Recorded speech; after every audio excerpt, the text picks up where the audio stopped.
Israeli Prime Minister Benjamin Netanyahu accuses Iran of having a secret atomic warehouse. Hello, I'm Anand Naidoo, and this is The Heat.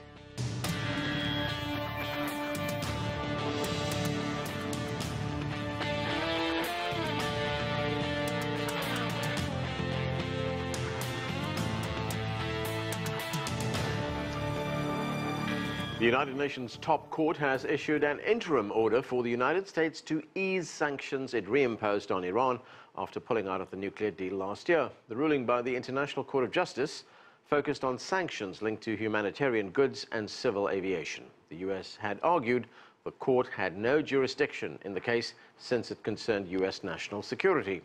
Though binding, the court has no power to enforce its decision. Word from the court comes just days after Israeli Prime Minister Benjamin Netanyahu accused Europe of appeasing Iran, warning that despite the 2015 agreement, Tehran still harbors nuclear ambitions.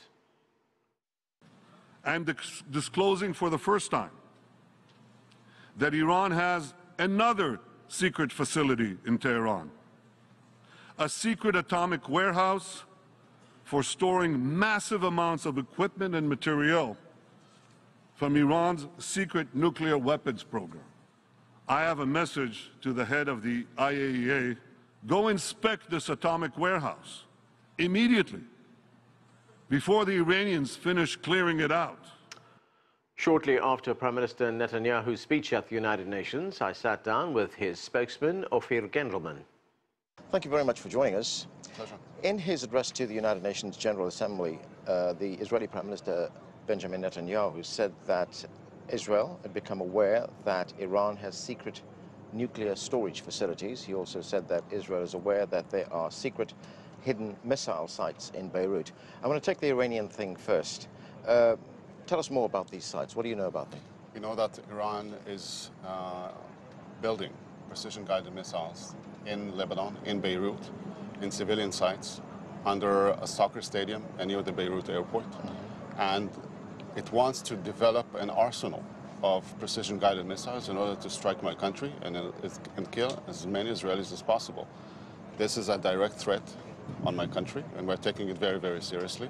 On top of that, Iran is working on developing nuclear weapons.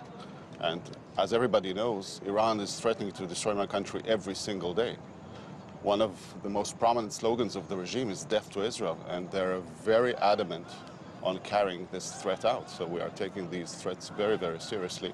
We're operating against Iran in Syria for more than 2 years now, striking at Iranian targets, preventing Iran from entrenching itself militarily in Syria.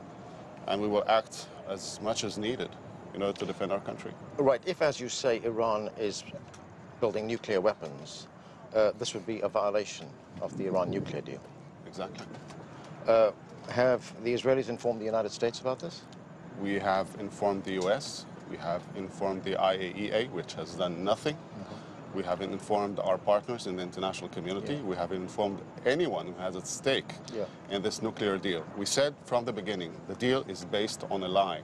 The Iranians are lying. They want to have nuclear weapons. They haven't destroyed the infrastructure. They haven't destroyed the know-how.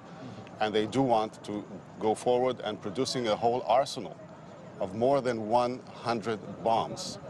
This is a direct threat at the world's peace and against my country. And no other country is threatened with nuclear annihilation other than Israel, so we have to take this seriously. But so far, the signatories to this deal, with the exception of the United States, have told us that Iran is in complete compliance with the deal. You know, it's funny, we have presented so many evidence, and we have talking to them for a long time now, and we have showed them all this evidence, and they're just ignoring it. It's crazy. They know what Iran is capable of. They know what Iran is doing. Iran has tried to carry out terrorist attacks on European soil. It has tried to kill European citizens. And what these countries are doing is actually supporting this horrible terrorist regime that is hell-bent on destroying my country and kill millions of people. It's really unbelievable.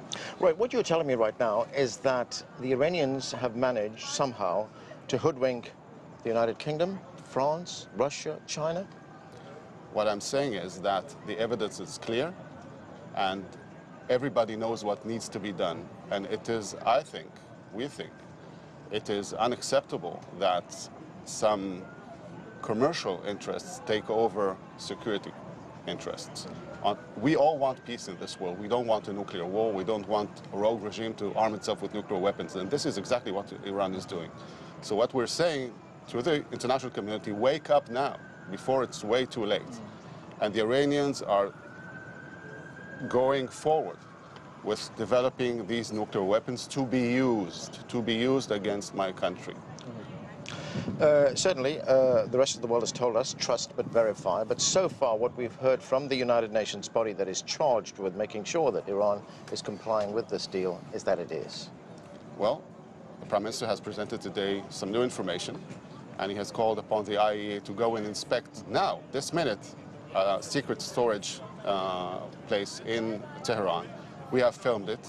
We have all the necessary coordinates. We can send them, where to go. And what needs to be done is to make sure that Iran does not have the know-how, the material, and the capabilities to produce nuclear weapons. Now, this deal ushers Iran into a nuclear age. The world needs to wake up now.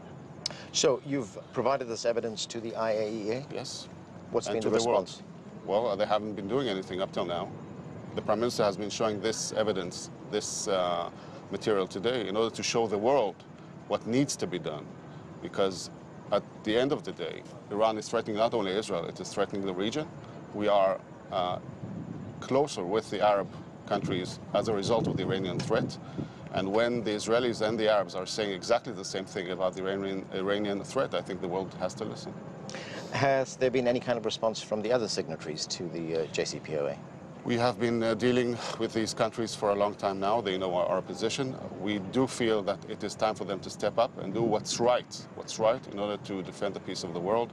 It is not too late, but it has to be done. All right, let's talk about the hidden missiles in Beirut. We've known for a long time that Hezbollah has had missiles. What's new about this? What's new is that, of course, we've shown this to the world, and we've shown how Hezbollah uses civilian sites as cover for manufacturing precision-guided missiles. This is a violation. This is a war crime. And these missiles that they are producing are to be fired at our cities and to kill as many Israelis as possible. We have been saying to Hezbollah, we will not allow this. We will defend our country.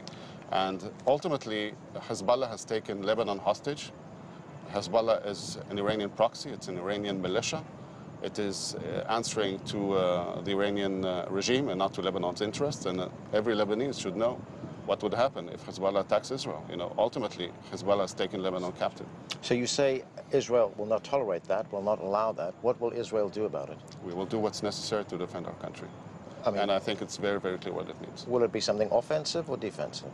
Well, it's definitely defensive, isn't it? When these terrorists, armed by Iran, aimed at launching hundreds of thousands of missiles, not, fireworks, hundreds of thousands of missiles at our citizens, we have to do something to defend our people, and we will do it.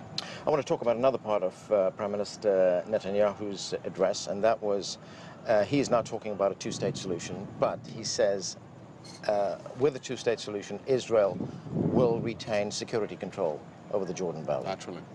Absolutely. The Palestinians have rejected that. They say that it compromises their sovereignty and their right to an independent state. Well, there are countries who do not have armies, like Costa Rica. And when the Second World War ended, the U.S. maintained presence in Germany and in Japan.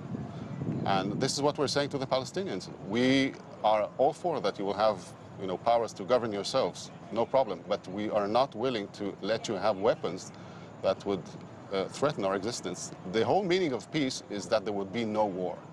But this is not how the Palestinians are seeing this. They are seeing this as a precursor to expand the conflict. This is not what we want. The question is not whether there would be a Palestinian state. The question is, what would be this Palestinian state? Would it be a Costa Rica or Iran?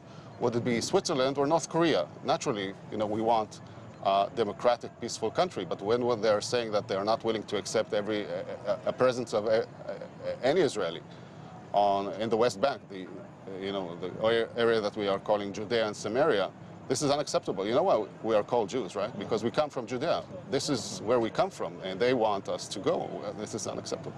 Well, let me ask you this. If Israel says it's prepared to accept a two-state solution, but with security control over the Jordan Valley. How is that so much different from what exists right now?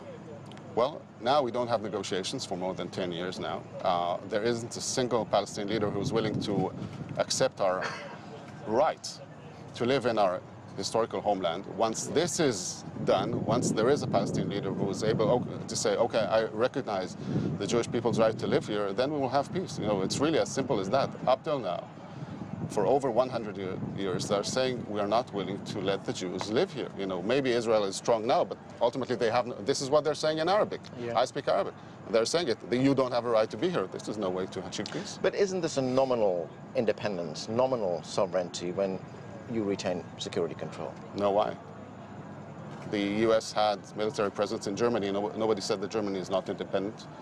The U.S. has bases in Japan. Nobody says that Japan is not independent. We only want to protect That wasn't the our aftermath security. of a war, though, where these two powers were defeated. Look, the Palestinian side is not unified, right? You have a whole host of terrorist organizations armed to their teeth. You have Hamas, which is an Iranian proxy, armed with tens of thousands of rockets. You have Islamic Jihad. You have the PFLP, DFLP, Fatah, and all sorts of gangs and militias and whatever. This is not a peaceful partner, all right? Once there are no more militias, once there is commitment from the Palestinian side to engage with us in order to achieve peace, then things would be different. But ultimately, what you're seeing now is a whole host of militias armed to their teeth, vowing to destroy our country and kill our people. This is no way to achieve peace. Thank you very much for joining us. Thank you.